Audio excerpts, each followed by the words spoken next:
Henri VIII d'Angleterre est souvent dépeint comme un roi flamboyant, un souverain puissant qui a remodelé son royaume.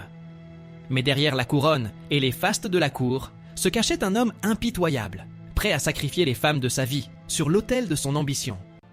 Qu'elles soient reines ou filles, toutes ont subi son tempérament imprévisible et destructeur. 6 mariages, 6 femmes qui, tour à tour, ont aimé Henri, l'ont craint, l'ont servi, et, pour certaines, ont péri sous sa colère. Au début, il était un jeune roi charmant, passionné, chevaleresque. Mais à mesure que son obsession pour un héritier mâle grandissait, il devenait un monstre pour celles qui partageaient son lit. Catherine d'Aragon, fidèle et dévouée, a été répudiée après 20 ans de mariage, exilée et privée de sa fille Marie, qui fut elle-même déclarée illégitime. Elle mourut seule, abandonnée de tous, pendant qu'Henri célébrait déjà son prochain mariage.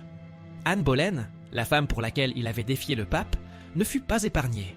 Elle lui avait promis un fils, elle lui donna une fille. C'était sa première trahison à ses yeux.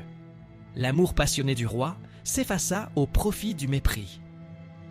Anne le supplia, tenta de regagner son cœur, en vain. Accusée d'adultère dans un procès truqué, elle fut condamnée à mort. Henri ne prit même pas la peine d'assister à son exécution. Tandis qu'Anne montait sur l'échafaud, il festoyait déjà avec sa future épouse.